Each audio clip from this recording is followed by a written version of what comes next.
Okay, I think we may get started. People will join as it goes. So welcome everyone. Thank you so much for being here today. This roundtable is occurring in the context of the UNESCO World Higher Education Conference, the WEC 2022. So basically the WEC aims at reshaping ideas and practices in higher education to ensure sustainable development for the planet and humanity. So this title is basically what you have been doing in your different institutions for a certain amount of years. And this is why this roundtable is very relevant. And it's also the first time that these different institutions get an opportunity to discuss in that context. So we're making history, congratulations. I'm very happy about that.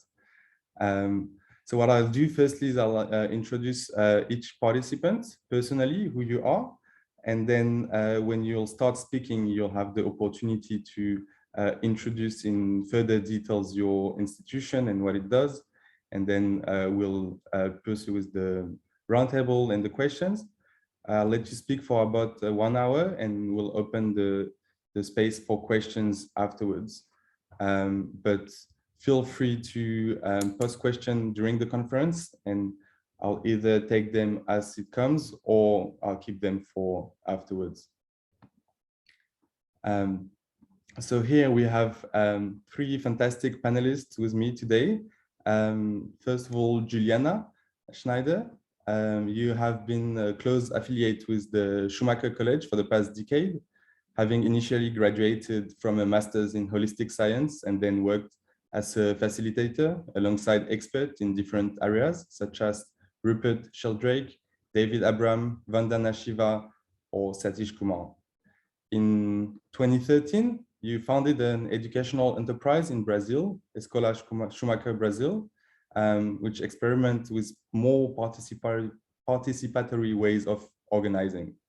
Beyond leading the organization, you taught and facilitated holistic thinking through numerous groups with highly diverse backgrounds, and that's what we're interested about today.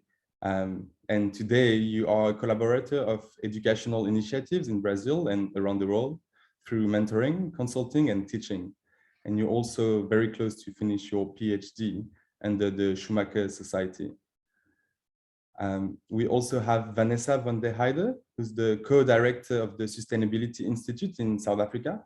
She holds an undergraduate business degree in marketing from the University of Alabama and a master's degree in sustainable development from Stellenbosch University. You also have a background in social entrepreneurship with a qualification from the Gordon Institute of Business Science at the University of Pretoria in South Africa. And you have founded a nonprofit company working in innovative food waste management solutions for informal settlement. And in addition to this, you also established a skills training program for young social entrepreneurs called the Changemakers Program. And then the last but not least, Christian Koning, you're a former professor at ESSEC, leading business school in France, where you held many positions, but you were the academic director of the Masters in Management and of the BBA program. You're also the founding dean of the ESSEC Asia Pacific in Singapore, and the executive director of the Council on Business and Society, an international alliance of business schools. And you joined the Campus de la Transition upon retirement. And you've been a co-coordinator of the Great Transition Handbook. And you've also been a member of the working group created by the French Ministry on Higher Education, which published a report earlier this year on educating for transition and sustainable development. And myself, I'm Tom Reynolds. So I'm a graduate from the Sustainability Institute in South Africa. I'm currently working as a project manager on teachers training at the Campus de la Transition. And I had the chance to meet Juliana last week when she came, or 2 weeks ago when she came at the Campus de la Transition for an immersive week with the fellow Schumacher researchers, Schumacher Society. So yeah, welcome for everyone who just joined now. We're very glad to have you here. I also would like to thank the UNESCO for inviting us, organizing this conference, and thank you everyone for being here today. So we can start now with the first question I would like to address you, Juliana, because the Schumacher College was the first institution created, the first of its kind, and it also inspired both the Sustainability Institute in South Africa and the Campus de la Transition in France. So first of all, can you tell us a little bit more about first of all, what is the Schumacher College, and what is the pedagogical philosophy behind it that you've been nurturing for the past almost 30 years now, if I'm not mistaken? Hello, thank you, Tom. And yeah, so it's always a question where to begin, but I think to give just a little situating of what is Schumacher College. This is a college in England that was founded in 1991. The name of it, I think we get used to the name Schumacher College, but I wonder, people who come across it for the first time, usually the first association that comes is a pilot called Schumacher. And actually it is, the name Schumacher came from the German economist who wrote a book called Small is Beautiful in the 70s. And he was alerting us back then to the artificial cut that we make when we separate economics from ecology, and we allow the economy to just grow and grow and grow without taking account the ecology, the natural, what we have, what we've come to call as resources, the natural resources upon which the economy is based on to continue growing. And so he alerted it to this artificial separation that we make and that we need to reconcile, and then ask, what does this mean for the economy? And so Schumacher College was founded taking this as the principle and the idea of small is beautiful. And it was actually founded by, so it has the German, but then it has an Indian who so called Satish Kumar, who is on his 86, 87 years old now, and who was a pilgrim, had traveled around the world walking and for peace when he was 24 years old. And when he founded Schumacher College in 1991, and then I think I could come a bit to the pedagogy. So just to say, like, I think it's easy, people can today is easy, you can Google and see the courses, and I'm gonna go through the courses, but Schumacher has a history of offering master's programs, short courses, 3-week courses, a variety of different courses, both accredited through university and short courses that are open to anyone that feels called to exploring these different themes like ecological design thinking, regenerative economics, holistic science, so different themes. But then to bring the ecological to the pedagogical aspect. So when Satish Kumar founded this college, he coined these 3 words, the 3 H's, head, heart, and hands. And what he was really trying to bring at the core, and it's still alive, very much alive today, is to say, yes, we need, when we are learning, we need the head, we need to be inspiring and getting stimulated and move in our thinking and draw on a whole legacy of thinking that others have paved the way for us.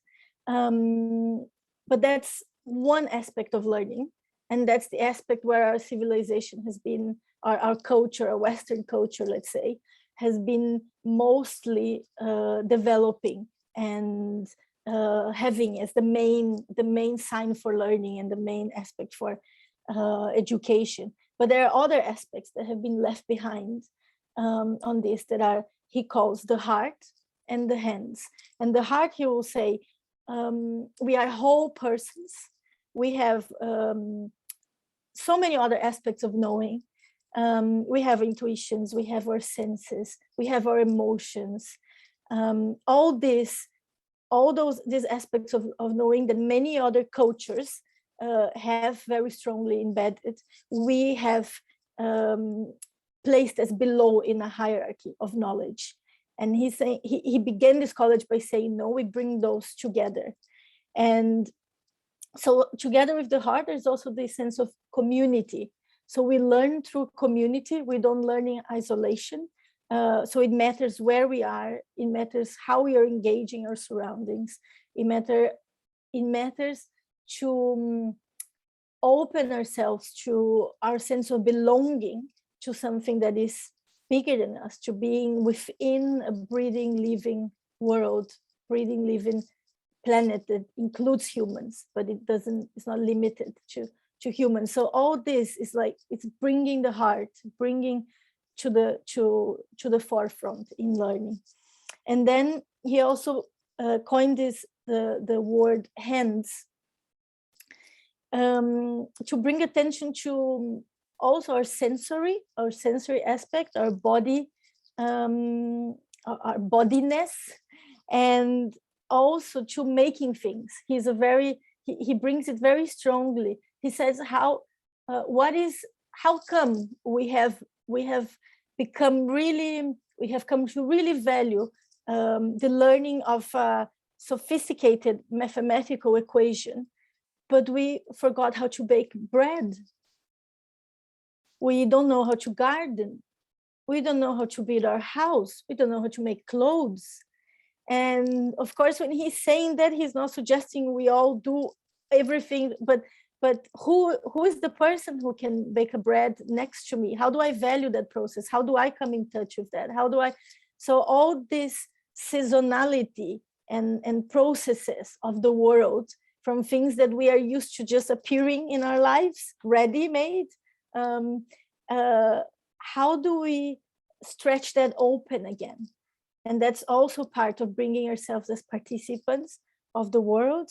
And so this means that when we are learning, so when you enter in a how do you say, like a class, you might see people sitting down, looking at someone in front, sharing something, holding a book or a flip chart or sometimes a PowerPoint.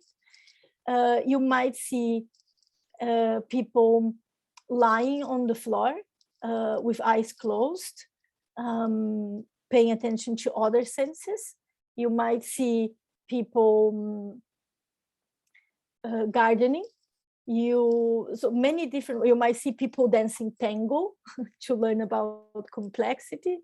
So there are many ways that a class would look like. And then just to finish, another aspect that I think then is very important to say, it also means that part of the day, every day, there is a time that is reserved for people that people will be in groups, everyone who's there to learn, but also people who are holding, teachers, staff, everyone will have a time where they will be looking after the place. And this means they might be cooking together, they might be cleaning the toilets, so they might be gardening. And this is also to bring back aspects of our lives that we have separated from education, and to question a bit, where is the line of when learning happens?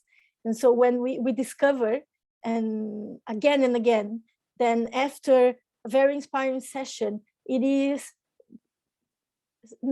being next to a colleague, cleaning the toilet, and having a conversation, that an insight will come, and learning has appeared, has grounded, and so these many ways in which learning permeates our lives as a community is sustained by bringing these three aspects together: the heads, the hands, and the heart, as the essence of the pedagogical approach. Thank you so much, Juliana. I think it's a great introduction, because this pedagogy will also be found either in the Sustainability Institute or the Campus de la Transition in France. And it's really the cornerstone of the approach, in the sense that when we learn about sustainability, it's not only about knowing theoretical thing, but there is this really need to be grounded in the local context and in the local communities. So thank you so much for this introduction. and also to bringing up a very valuable argument for French people, which is baking bread. That is very close to our heart and very convincing for French people. So now, Vanessa, I would like to ask you, so we know that you have a similar pedagogy at the campus, at the Sustainability Institute, but to which extent that pedagogy is linked to the place-based learning? We all know that South Africa has a very complicated and complex history, and how do you address these issues at the Sustainability Institute? Thanks, Tom.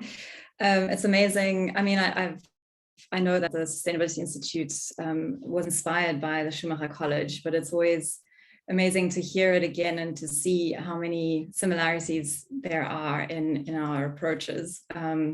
Obviously adjusted for the different contexts that we're in, but the underlying approach, I think, is very similar. Just maybe to give a short background on the Sustainability Institute before I jump into that answer, Tom. So we were founded in 1999 as a non-profit trust, offering transformative learning programs for all ages. So we're not only working in adult learning, but also offering education for small children, from birth to 6 years old. We run a primary school on site. Both of those are inspired by Montessori education for various reasons. And we run some programs in sort of practical sustainability as well. For example, a small 3-hectare farm that addresses food insecurity in the valley, and also is training up young emerging farmers in regenerative agriculture. So we do a whole variety of different programs, which you can find out more about on our website. But I think what we're really interested in as an organization is seeking knowledge about how we live in the world in ways that are more generative and just. So how can we not just learn about that theoretically, but how can we apply that in the place where we are? So I think this is where the place-based learning comes into play. And one of the programs which specifically is relevant to this conversation that we've been running at the Sustainability Institute for many years now is a collaboration with Stellenbosch University. So I'll be referring to that program specifically quite a bit. And with them, we collaborate on 2 different degree programs. The one is a postgraduate diploma in sustainable development, and the other is an undergrad diploma also in sustainable development. So I'll maybe explain a little bit throughout the conversation how that works. But in our relationship to Stellenbosch University, we refer to ourselves as the praxis hub. And for that, I think it's relevant to place-based education in the sense, or place-based learning, in the sense that through being a praxis hub, we actively bring to life practices and habits of being, and bringing that into the learning process. And similar to what Juliana spoke about, hearts and hands, but it happens in the everyday interaction with the larger community that is part of this place. We have an eco-village on site, so we have people that live here. We have, like I mentioned, all the different ages of learners that come onto site. We obviously have our staff. So it's this place where people work, live, learn, and we're trying to do that in these particular ways that bring about sort of a more generative and just way of being. So by being embedded, I think Juliana also talked about this community element is big for us as well, because we believe if students are held by a collective that is transforming the way we think and engage, think about and engage with the world, we're able to take theoretical knowledge and make the connection into the practical realm, which is often missing in conventional education, where we only learn cognitively or only learn through our head. but really being a sort of almost like an exploratory laboratory, we're able to take a lot of concepts, a lot of different ideas and solutions, and actually apply them on the ground in real time, which students can then engage with. So I think, also something that we really believe is our responsibility as a praxis hub in our relationship with Stellenbosch University is to be a place of inspiration for students. So it's not just about the doing, but I think it's really about inspiring something in your heart and inspiring a passion. I think a lot of the students, or most of the students that sign up for the degree, are wanting to create change in the world. They come to us because they want change. They want to see change, and they want to know how they can contribute to that change. They understand the severity of the ecological crisis. They understand the severity of the various socio-ecological problems that we have in South Africa as well. And they're all asking themselves, what can I do about it? So I think having a place where you're integrating those different elements, but at the same time inspiring students as a way of seeing what might be possible. I think we're very careful to say this is a solution, or the way that we do things is perfect, or that we've figured it out. But I think we're inviting a playfulness and a sense of exploration into what might be beyond what we currently understand as our current paradigm. One of my favorite sort of authors, that David Orr, he writes in his book Earth and Mind, which has been hugely inspiring to me. He writes about the danger of conventional education being that it will deaden students' sense of wonder for the created world. And I think through our practices, which I can share more about when we get to that, but through our various practices, I think we create an inspirational environment that deeply connects to students' sense of belonging and also community. So yeah, I think, there's a lot more I can say to that, but maybe I'll leave it at that. I think for us, it's about activating joy and learning, and to the end of enhancing our capacity to live more fully and more deeply. And to do that in collaboration with the university, I think it is unusual, and it does have its various challenges, but it is hugely rewarding. And I think students' testimonies of the experience, I think, speak for themselves in a lot of those ways. So Tom, I think I'll leave it at that for now, and then we can delve into the details in the questions, or further down the line. Thank you so much, Vanessa. So now we're really able to see the different layers, the different components of that educational approach that you're all fostering. So now, Christian, I wanted to ask you, we've discussed basically the form, the pedagogy, the holistic pedagogy, the head, the heart, and the hands. But the Campus de la Transition has also been working on the content to build a methodology and an approach that also allows students and any learners or anyone curious to learn to be set in motion and to also grasp the complexity and the systemic nature of sustainability challenges. Can you tell us a little bit more about these developments that the campus did and that you co-coordinated? Yes, thank you, Tom, and good morning from Paris to everyone. It's, as a word of introduction, it's important to mention also that the campus, the transition campus or Campus de la Transition, was also inspired by the Schumacher College. I'll explain a few words how this was done. So we share an intellectual affiliation with the Schumacher College, just like the Sustainability Institute. Actually, the campus was started not so long ago. It's a much more recent institution than both Schumacher College and the Sustainability Institute. It was started in 2018 by Cécile Renoir, who is an alumna of ESSEC, where she was a student of mine. And she is still running a research project on the impact of multinational companies' development in developing countries called CODEV. So when I retired from ESSEC, we had a conversation about this new project that I heard about. And this is when she asked me to join her.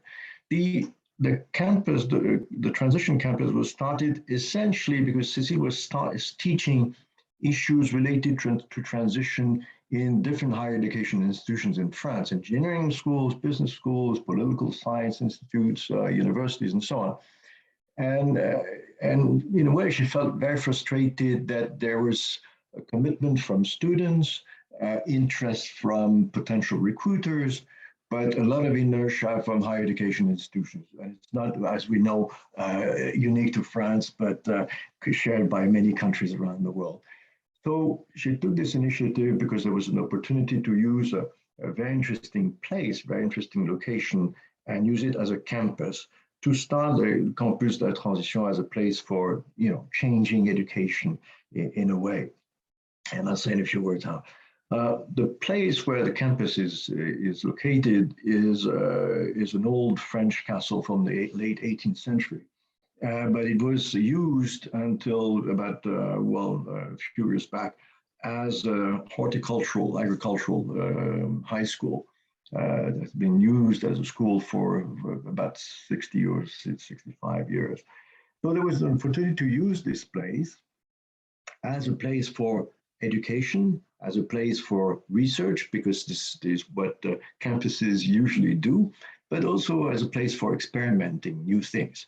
And I'll come back to that because that's very important to what we're just discussing about hand, heart, and head. And so the idea was to go back to the roots of the issues of transition. Going back to the roots means that the approach that the campus developed, as I said earlier, inspired by the Schumacher College, is in a way a radical approach. Radical in the sense, radical refers etymologically to the roots, but not marginal. We want to change things. We want to train people to change and how to change, develop competencies. So the motto we have is to be radical but not marginal. We want to have a very, very positive impact. So it's a physical place where we educate students. We don't have currently our own programs. I'll come back to that maybe later on in our discussion, but we're working in cooperation with a number of institutions. We currently do courses for higher education institutions in France and a few other European countries. We also educate professionals. We have executive programs. I think higher education institutions around Europe, as far as I see them, are a bit shy when it comes to executive education. When companies need more competencies, so they need to hire students who are better trained, but they also need to train their own staff. And we also do work with higher education institutions in several ways. We help them transform their educational approach, help them develop new programs, re-engineering their programs, but also train the people who will be in charge, train academics, that is faculty, and also people who are supporting staff and the governance of these higher education institutions. So we have those three missions in terms of the audience we want to reach. The second mission of the campus is research. We do essentially action research, and this is related to the third part of our life on campus, which is experimenting. We have a community of about 30 people who are on a permanent basis on campus in this castle about 100 kilometers south of Paris. And they experiment and research how can we live with, say, the content of the Paris Agreement, 2 tons of carbon emissions per head and per year. And this is a very, very interesting challenge. So we work on mobility, we work on carbon emissions by the campus, we work on appropriate and repairable and simple technologies, and so on and so forth. We have a number of research projects related to this. And again, this is part of the intellectual contribution of the campus, the academic contribution, but it's also a way of experimenting and having this community rooted in a very local context, just like Juliana and Vanessa referred to. So we have a very, very similar approach in a way, even though our context is very different because we are in France, we are not in Paris, and so on and so forth. But the idea, the process is the same. So when the campus was started with these three activities of educating students, professionals, and academics, and doing research and experimenting, then came up the project of contributing to a sort of competence framework for students in France and probably, hopefully, beyond. And again, this was inspired by many experiments around the world. And there was an interesting discussion at the time, which was back in 2019, with the French Minister of Higher Education, and it sort of commissioned the campus to write what has become a sort of, what was a white paper on transition, which became the Great Transition Handbook. That's the title of the book that was published in October 2020. And the method that we used, essentially, which is very much in line with what was just described by my two colleagues, was to bring people from different disciplines. Actually, around 70 academics in all sorts of disciplines, from economics to physics, law, philosophy, languages, arts, architecture, and so on and so forth. And by bringing these people together, we realized that education to transition would have to go beyond discipline. That's why the approach of the campus is interdisciplinary, but it's also transdisciplinary. And the method we'd like to promote, again, we call it transdisciplinary because it's beyond disciplines. So I won't go into the details of the method we used. You can find an English summary on the website of the campus, which will help you. But essentially, the method is that we should approach education to transition via 6 gates or gateways. That is, you can organize it. Gates are conceived as series of questions or competencies related to transition.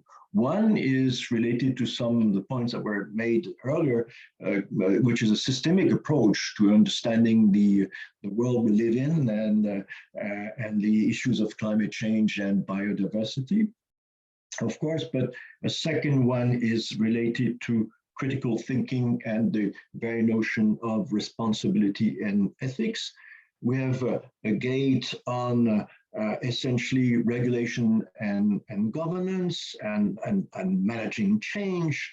We have a gate, or again, a category of competence, which is based on prospective thinking and narratives and imagination. We have one which is using the label we use for this morning called praxis, on living up to the challenges, which is on collective competencies, actors and institutions. And the last one is a series of questioning and competencies on how to relate to oneself, to others, and to nature. And this is where we find this notion of head, heart, and hand that was developed by Juliana and Vanessa. So this is really at the heart of the methodology that we promote on campus. So again, this is the core of what we use for our education program. And it's interesting to see that I was a professor in the business school who was used to think of the role of the interesting combination between head and hand. That is, that you cannot learn management only in an amphitheater, you need to practice management. What I discovered that on campus, or the transition campus, is adding this emotional part to it. And I think it brings a lot of efficiency, it meets a lot of the current thinking about the role of emotions in education. Even recently, the European Union launched a report called Green Competencies, or Competencies for a Green World. It's called Green Comp, in which emotions really have a real place and a real visibility. So I think the three institutions we have this morning for this roundtable are really committed to this and share this common thing, but I think it's the way to the future. Thank you very much, Christian. We can see that it's very complementary. So both in the content and in the form, we realize that if we really want to set people and organization in motion to act towards sustainable development, towards a transition, we need to develop and to nurture this really like holistic approach. But what's really interesting about these different organizations is that what you are, oh, Vanessa, yeah, you want to react?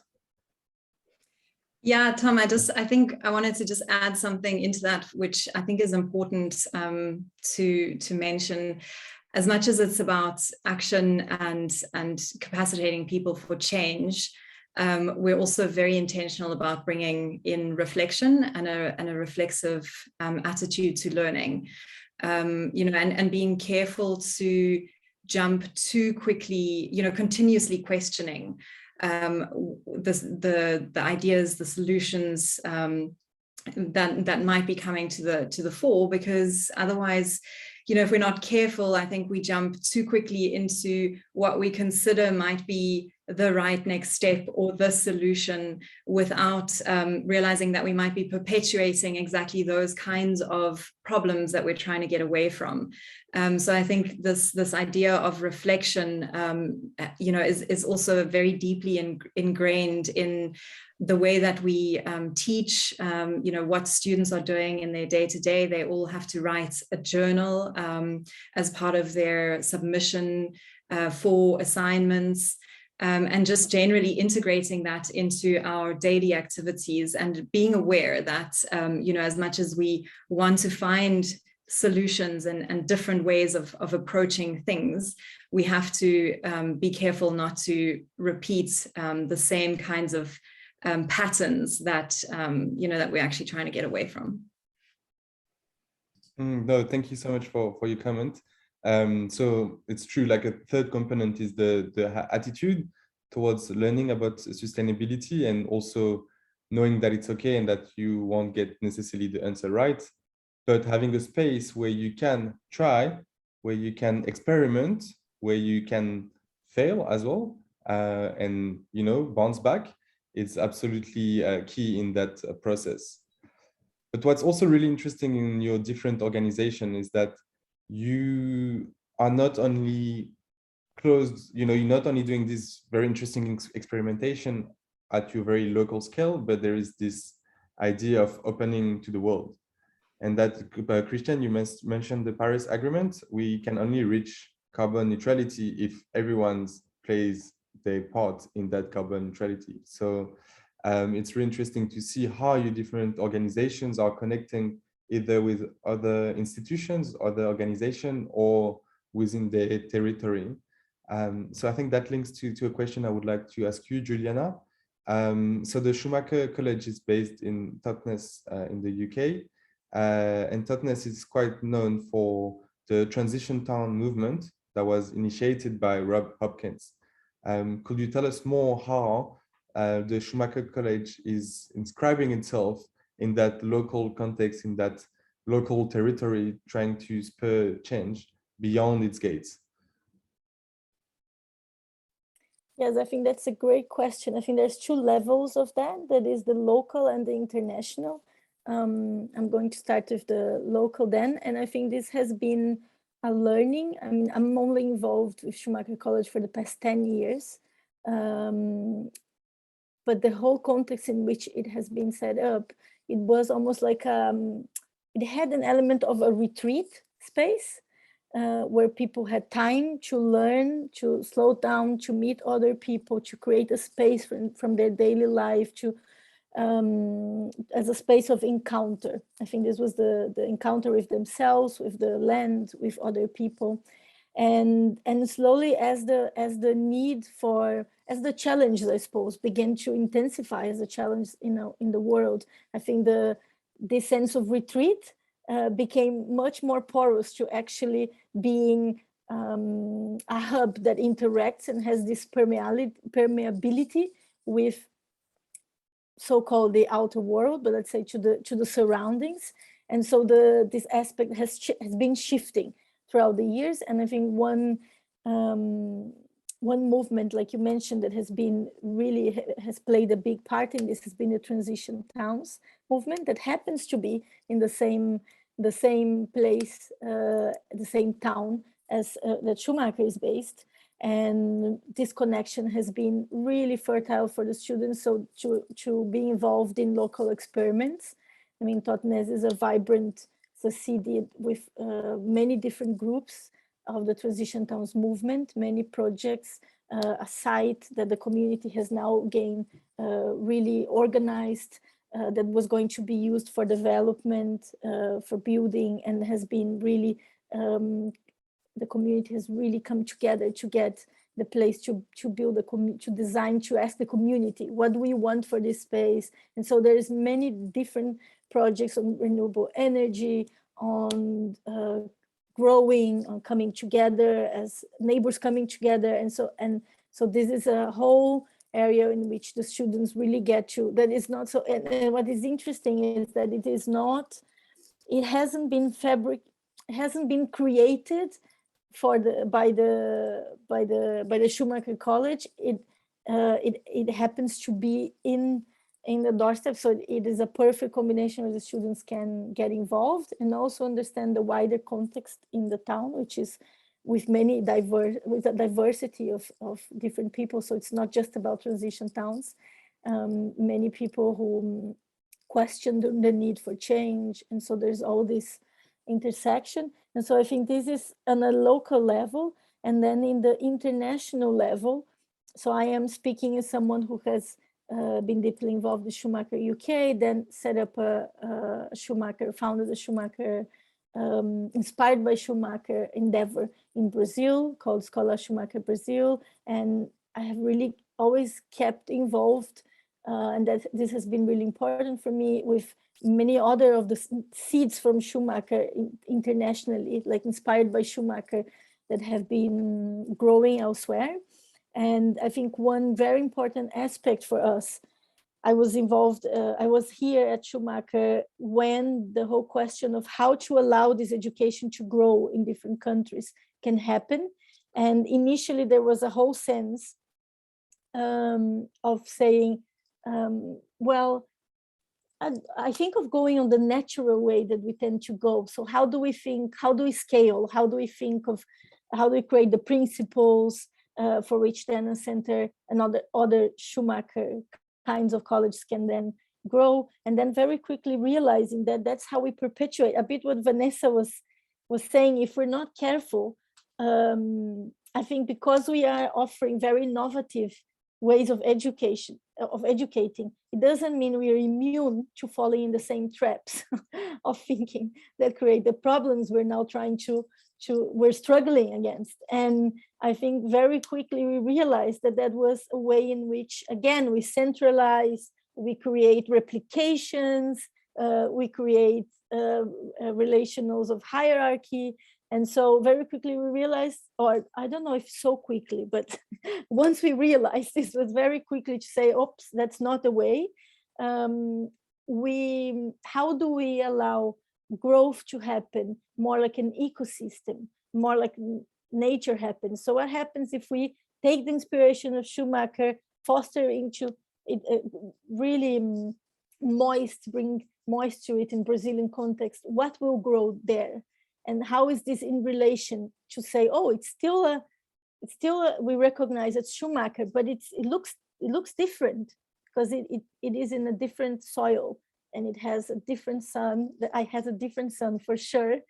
It has different weathers around it. So I think this is also part of how do we relate to allowing growth to happen, and this connection and dialogue with other initiatives and other places, and to grow in a way that reflects what we are trying to learn together. That is, stretch the ways in which we think to be more flexible and dynamic, to be part of nature again. And even that sounds a bit be like part of nature, but to be part of this ecosystem in which I think as humans is very easy for us to remove ourselves.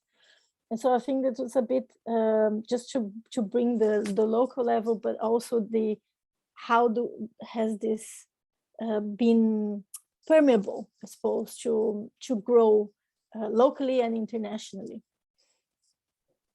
Thank you. And I think also then there's the natural ways in which it grows. Like I think we are here with that sense of like mutual inspirations and exchange, and this is also how this permeability happens. It's great to hear about these different inspirations and different ways in which the inspiration takes place. Thank you so much, Juliana. I see we have a question from Xiao Han. Yeah, so thank you so much. It's interesting to hear you talk about how you want to bring change in different skills. So that made me think about, it's great that now more and more people are interested in participating and educating themselves in this kind of institution. But also, I feel like it's a privilege to be able to devote the time and energy to get into this type of programs. It gives the underlying assumption that you're not struggling to make money, you're not struggling to feed your family. So I was thinking, my question is, do you have any system or program in place to make your education more accessible to people from different economic or social backgrounds? Thank you very much, Jahan. It's a very relevant question. And you jumping in the next question, actually, because when we speak about sustainability, there's obviously the environmental aspect, the environmental component, but we can't achieve true sustainability if there's no social justice. And we realize that there are interactions and feedback loops between social issues and environmental issues. So on that terms of access, perhaps, I don't know who would like to take that question. I'm so happy to jump into this one, if that's okay. Absolutely. And I think that it's such an important question. And in South Africa, we're one of the most unequal countries in the world. So this idea of inequality and creating access and social justice is something that we deal with in very, very real terms in everyday life.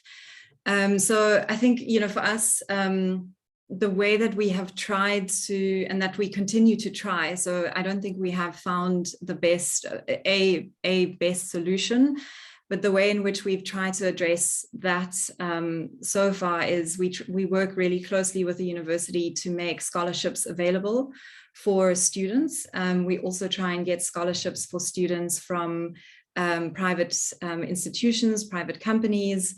And we've had, a lot of our alumni, for example, if they go and work for a company, Woolworths, for example, is a big retailer in South Africa, and they have provided, through our connection, through alumni, have provided some scholarships for our students. We're also actively always looking at how we can make fees more lower fees to make that more accessible. And then also, depending on obviously the level of education that we're aiming at, we also run for example, in our farmer training program, that education is completely free.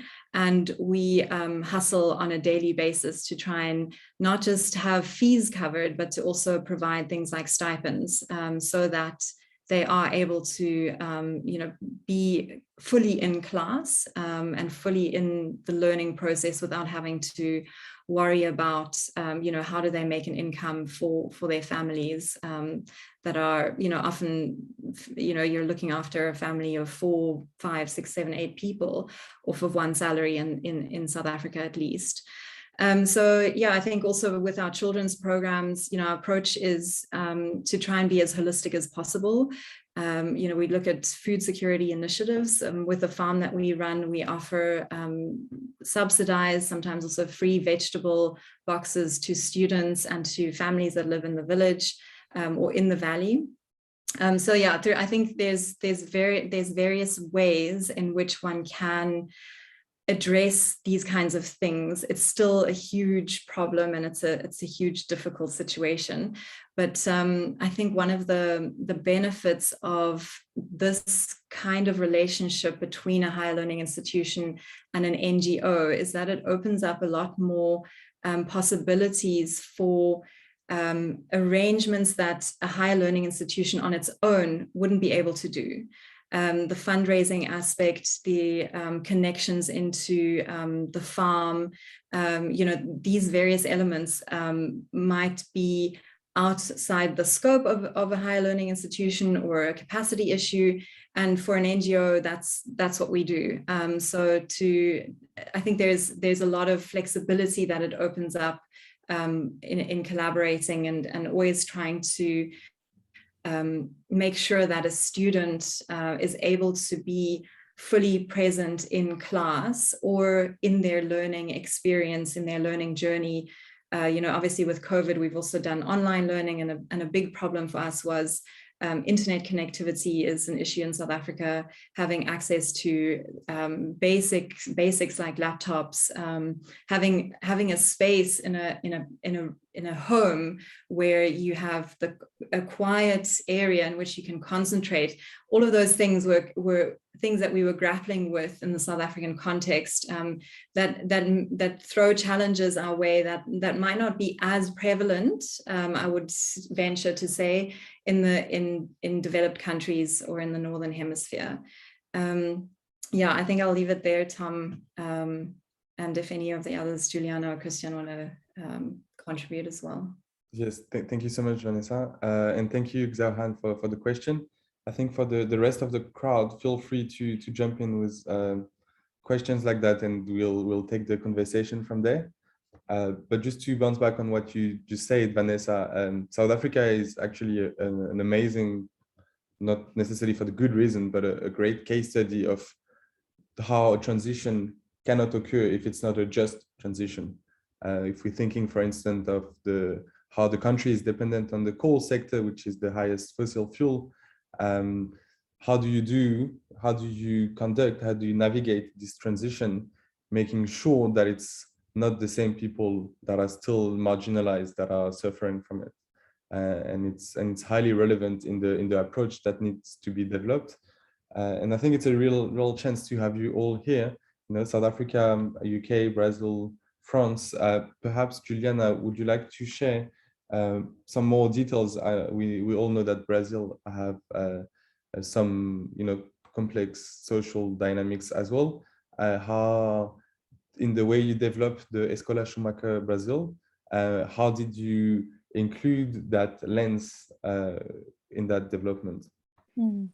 Yes, I think for us, I think this is the challenge. And I think for Schumacher in the UK as well, it's a big challenge that I think it's fair to say hasn't been dealt enough. And I think for example, in Brazil, when we set up Escola, it was very difficult because we had no funding. We started with a group of people putting work together, organizing the courses, and then with the possibility of having some payment or not for all the work put in. So it started really, really like that. And then slowly, I think this was one of as it had some stability that we weren't fully only reliant on the fees from the courses. This began to be a priority, and I think it's still a big learning. And I think one of the learnings was, to offer bursaries, to make sure that we're offering bursaries. Then, of course, to realize that actually there's much more that is needed. There are bridges. It's forming relationships.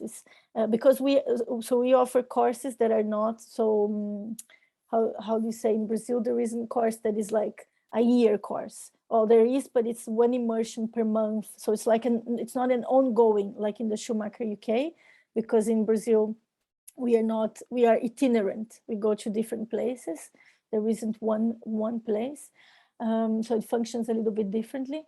But I think this was to make bridges and to really be connected, which was not only to bring people with more diverse backgrounds and to be more accessible, but it was really to learn, to bring all this richness of Brazil in the learning experience. And so through partnerships with projects in the peripheries of São Paulo, to really go. I think one of the first explorations when we started in Brazil was to say how does the indigenous culture become central to what we do, and to have teachers from the indigenous background really coming and having also participants, like bringing this diversity. But it's an ongoing challenge, I would say. I think it is the challenge to how to bring this, like you say, the social together with the environmental dimension. I think, and I feel we've begun, and it's an ongoing endeavor. Thank you once again. Maybe Tom, just Yes, a few complimentary words, because I think this is, again, as Vanessa and Juliana just said, this is a very important question, because we're talking about local context in terms of affordability of education, in terms of just transition. We've experienced that in France with the Gilets jaunes, or the yellow vest riots a couple of years ago. So we had a very important issue. But the question raised by Xiaohan is also a cultural question in a way. That is, when we work with local contexts, we work with people with different economic backgrounds, social backgrounds, and so on and so forth, that we just discussed. But we also have people who have a different history and a different form of education. I take this point as meaning, that if we want to reach the universal topics we're talking about, because there's one planet but very local context, we need more connections. We need to reach to different contexts. That includes, to me, countries in Asia, countries in Africa. We need to make sure that the conceptual framework we've developed, that's the case, for instance, in the Great Transition Handbook. It's a book that I think has a very, very large reach in terms of its ability to help students in very different continents to grasp the issues of transition. But we need to make sure that the wording, the emotions that we use fit the local context. So in terms of the future development, we will have hopefully more cooperation, not only with my two colleagues here, but with countries around, institutions and people around the world, to make sure that we fine tune and adapt the conceptual framework to local context where issues of transition are huge, for instance, in Asia, in China, and India, and all over the world, basically. Thank you very much, Christian. I see that time is flying and the discussion is absolutely thrilling. So feel free once again to ask questions. I think we're going to continue like that. But once again, the floor is open if there are any questions. Either raise your hand or you may write your question in the chat. So I think I want to build from, we managed to grasp quite a fair understanding of, how your different organizations are working, how they're rooted in their context, how they collaborate with other institutions and so on. But one of the main challenge, and what the IPCC just reminded us again, is that there's a real urgency, and how great these initiatives are, there's a real need for a scale up. There's a real need for accelerating this just transition, this social and economic transition, to make a sustainable development a reality. So I think I'll be curious to hear about, Juliana, your experience founding the Escola Schumacher Brazil, and how did it occur? What was the main challenges you found in that development? Basically, yeah, how to swarm these approaches. Yes. I think the scale is always a very interesting question, because again, we come to this place where we place ourselves as if behind a machine that try to think, how do we put something, how do we create something that then we can go and replicate and make sure. And I feel that this is the moment, I think, where we need to pause and feel like, and I feel this, of course, we have the urgency, but how does change occur? How does it really occur? And I think this is where also complexity thinking comes in, to show non-linear ways in which we can approach change. And I think, and my experience has been of this, that we imagine like the murmuration image, that I think is the easier image to imagine, how we are influencing, and this leads to, so for example, from how does Schumacher College scale? We can say it scales through through deep inspiration that is strong enough that it moves people to start something.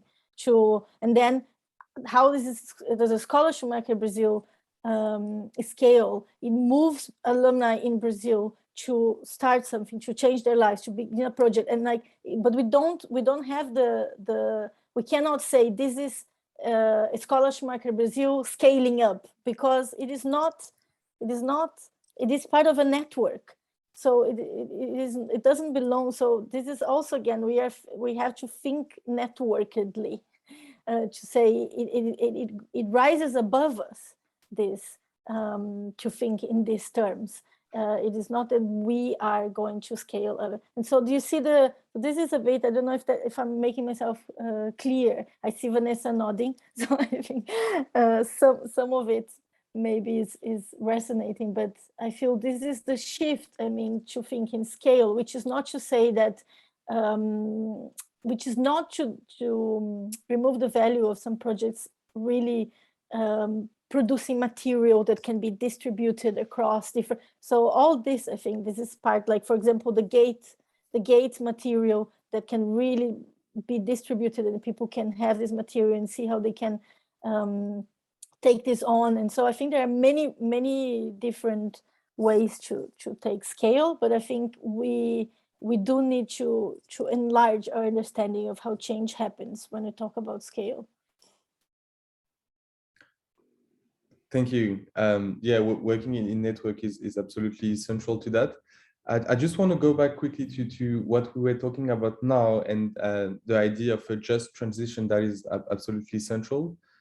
So Vanessa, you're based in Stellenbosch in South Africa. We know that the African continent only contributed to 4% of global emissions historically, yet it's going to be the continent that suffered the most from climate change. So could you tell us more perhaps of how the Sustainability Institute is rooted in that, first of all, equity and really like just approach, and how it's an opportunity to infuse African knowledge, indigenous manners of doing things, so that we avoid to develop a new approach, a new paradigm that is once again top-down, and that will make the same people be the most vulnerable and basically at the end of it. Okay, I'm going to try answer that question, and you need to redirect me if I'm going off topic. But I think one of the things that I thought of as Juliana was talking is, Bayo Akumulafe, who's an amazing person in general, very inspirational. He's got this quote, "The times are urgent, let us slow down." You know, and I think this is something that is so hard to do in the times that we find ourselves in, because we need change quickly. We need it to happen like 10 years ago, you know, not now. And it's counterintuitive to slow down in a time like this. But we really firmly believe that it is very important. You know, and like we said earlier, you know, we run such a high risk of recreating and perpetuating the problems that we're trying to get away from.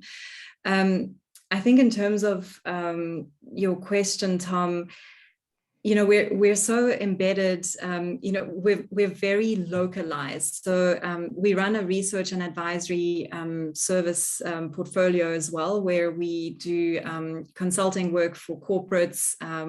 We do work for development agencies like the GIZ and the AFD. I see somebody on the call is actually from AFD. And, you know, we do work outside of this space, this sort of geographical location. But I think our approach is so embedded in the local context, which is farm. We're surrounded by vineyard. Those that have been to Stellenbosch and are familiar with Stellenbosch, we're in the heart of the winelands. Which means that we've got farms surrounding us, and farm workers are some of the lowest paid workers in the country. So poverty, sort of intergenerational poverty, is really prevalent in our community. You know, and everything that comes with that, you know, violence, drug abuse, alcohol. Socio-emotional support is really crucial for a lot of our children. And I think, you know, I think by engaging with that actively on a day-to-day and running programs that are not just rooted in academia, by running programs that are about offering holistic education to children that will change their lives, you know, that will offer different opportunities for them and hopefully break that intergenerational cycle of poverty, is how we, I think, connect and stay grounded in that reality. You know, and I was thinking earlier, it's so funny. Often in academia, you hear this term, you know, in the real world, you know, and I think it just speaks to one of the issues that we have in academia, is the fact that we separate academia from the real world. I mean, surely everything is real, right? Like, we have to embed ourselves in that, in those contexts deeply. And, you know, back to that sort of a theory of change, or how does change happen? You don't know the conversation or the difference that you are making with one child that comes through our program, how that will affect and have a snowball effect down the line with their children, you know, and so forth. And I like what Juliana was saying in terms of the scaling question. You know, I think we have to really change our thinking around how we do that, and very much sort of think more relational, more in networks, which is one of the things we're really wanting to develop over the next couple of years as well, is a network of African organizations and institutions that have similar objectives to us, and just create a stronger network for learning, for sharing knowledge, for exchanges. And I think that's how we're, from our end, tackling the urgency in our times, I guess. Do you want to comment on that, Christian? Yeah, just a few words on this, because Juliana pointed to how the Schumacher College developed in Brazil in this very interesting experience. And Vanessa just told us about the need to expand regionally in Africa, which I think is fascinating. In the European context, or in the French context, what we've seen over the last 3 years is what I would call a great acceleration. It's been used to, the term it's been used for to describe something else, but essentially we've moved from essentially wording sort of a concern about issues of transition 3 years ago or 4 years ago to something which is now really embedded in the discussions of higher education institutions, of ministries, people in charge, governance, so on. So this is very, very interesting. One way we can, I think the 3 institutions and many more hopefully around the world help in this is also help institutions which will train people. And this we can do by training the governance of these institutions, but also training academics. A lot of our colleagues who teach in any discipline are not so familiar with how to grasp this, how to teach this, how to connect with colleagues in the same institution who are teaching or attempting to teach the new transition courses. So I think we can help them by training them and helping them change and redesign, re-engineer their courses and their programs. So this is one avenue for development and scaling up. Thank you very much, Christian. I see that you have 15 minutes left. Yeah, Xiao Han, you have a question? Yeah, I have a question. It was really interesting to hear Vanessa talk about how it's been important to combine the academic world and the real world. So I feel like for your institutions, there is a very interesting pedagogy. It's basically like you created a small society of your vision of how the world should be. But my question is, after the students graduate from the program and they go into the world as it is today, which is not very, do you have an assessment of how much they can keep the mindset and lifestyle they learned from the school and apply it to the real world? And do they have to make compromises, or like how much of the things they learn can be kept and applied in their daily life after the program?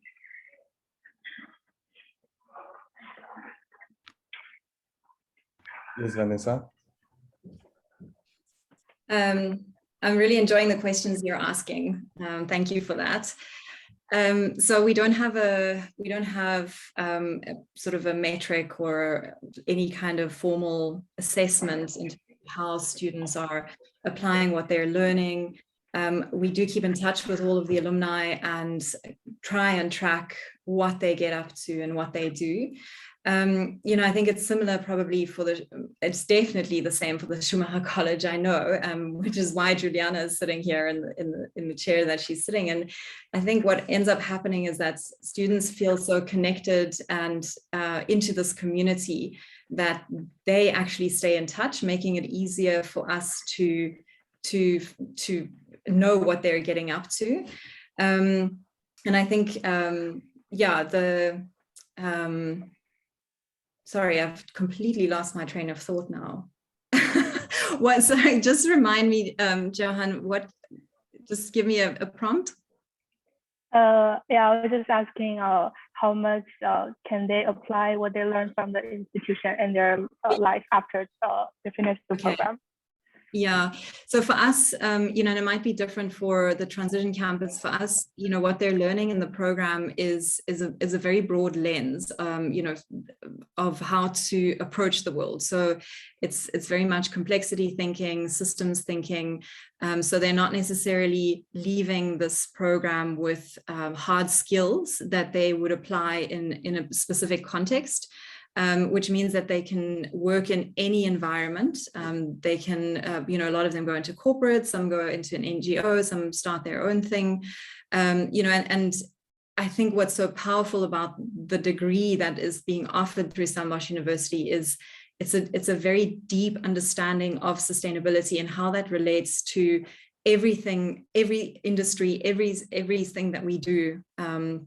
So I think one of the things that I know from our community of alumni is that they find it very difficult to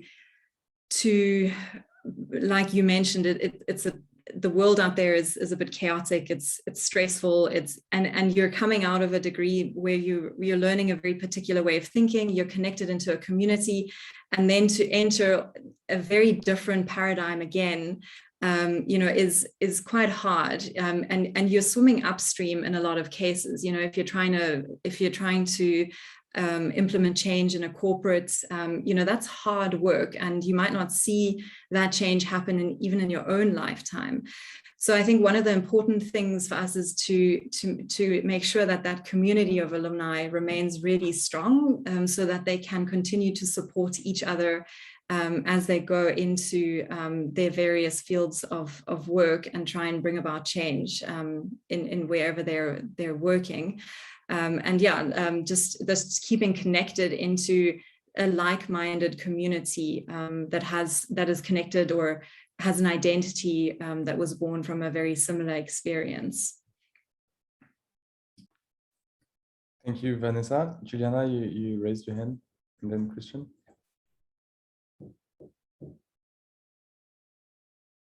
Yes.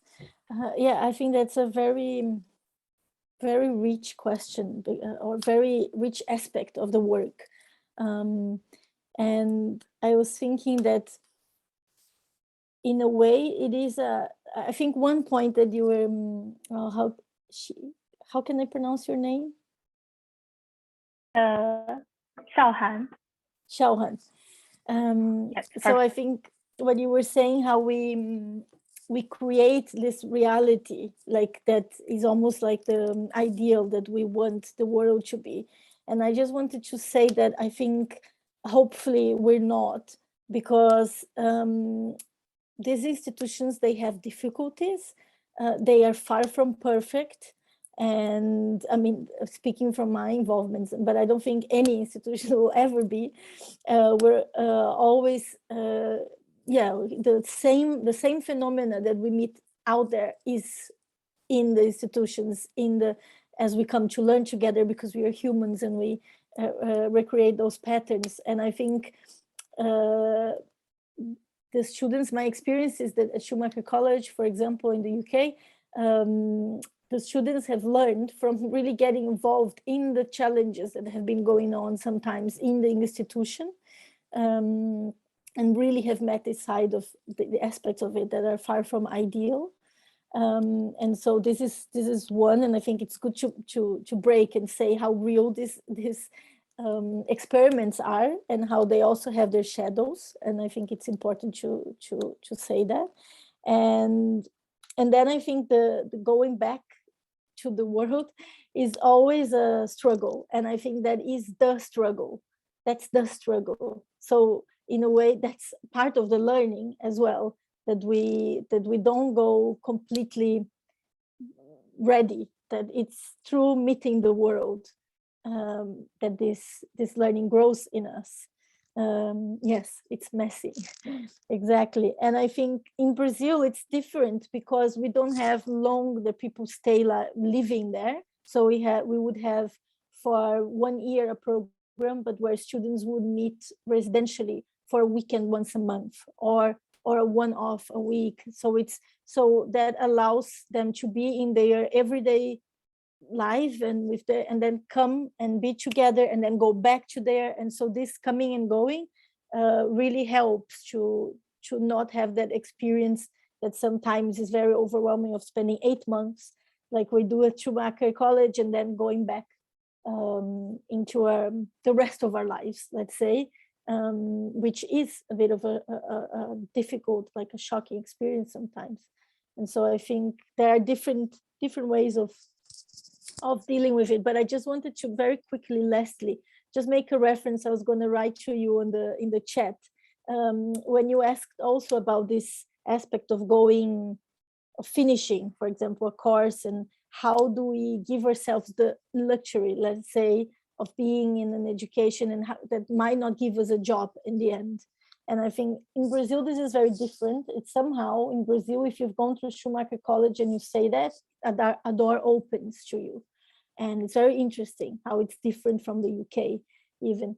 But I wanted to just mention, I just learned about an institution recently that is new, that's called the Black Mountain College.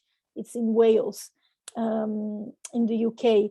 And I thought one aspect that was very interesting is that they are beginning an undergraduate program. They're going to have it for the first year. And at the beginning, they are really working on specifically this aspect that you brought, like they are talking with companies around them, with partnering with different organizations, and they're bringing it in their website. So as you enroll for an undergrad on climate change, you know that there are companies who will be looking to have you working with them at the end of your journey. And so they're really wanting to change precisely what you just said, like this idea that if we devote time to these aspects of climate change, that we are not then becoming marginalized, which is a bit, I think, links with what Christian spoke about the transition camp. We want to be radical, but not marginal. So sorry, I spoke a lot. No, it's very interesting. Perhaps we'll invite them for the next roundtable. Christian, would you like to comment on what you said? It's again a very interesting question. For any educator, the measure of impact is essential, and it's a very tricky and messy question that was just outlined.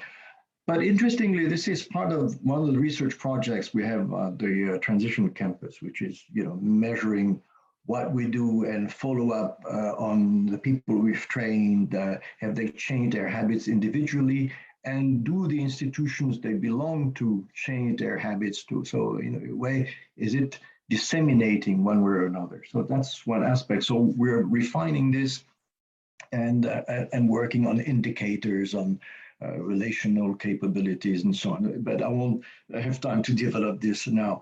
But it's an important development. The other development is the one that was just mentioned by Juliana, which is the development of programs. As I said, we are now in a context, at least in Europe, of what I call the great acceleration of programs dedicated to issues of transition and sustainability. And the campus would be part of a new bachelor. I don't know whether we should talk to the one you just described, Juliana, but a new bachelor started by ESSEC and CY University, which is the university in Cergy-Pontoise, north of Paris. And we have a close partnership with this university. And you know the historical link with ESSEC, because I was a former professor there. So there's a new programs dedicated where we work on projects, working with potential employers. And so we are always concerned about putting reflection and education into practice. It's an essential dimension. And the third aspect is on what we mentioned earlier about training trainers and training academics. Essentially, when we work with institutions on how to develop new programs, we want to essentially do follow-up missions in a way. That is, if you bring faculty from an engineering school, from a university, from a business school, and you train them, which is very, very difficult for a few days, you want to make sure that they will not only feel happy and knowledgeable, but that they will use these new knowledge, these new feelings and so on into redesigning their course or their program. So it's very important that we keep the relationship beyond the education program itself. Thank you very much, Christian. And if I may also try to answer, or at least give a glimpse of answer to your question, Xiaohan.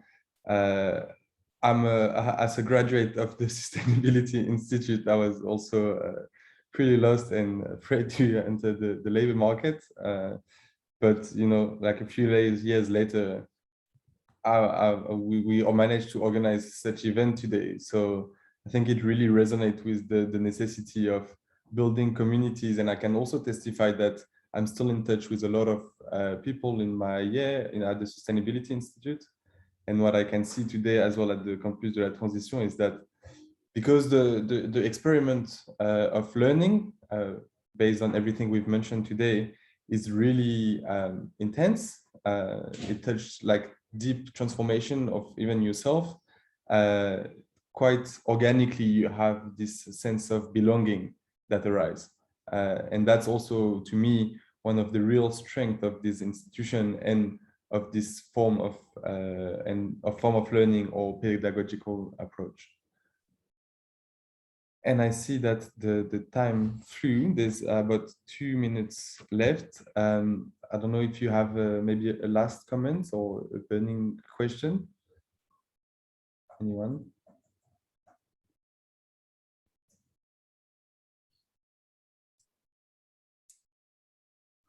Tom, are you asking us or the participants? Everyone. I mean, I'm happy to give a closing remark, but if there is anyone in the audience that still has a burning question, it would be nice to hear. You can go ahead, Vanessa. Okay.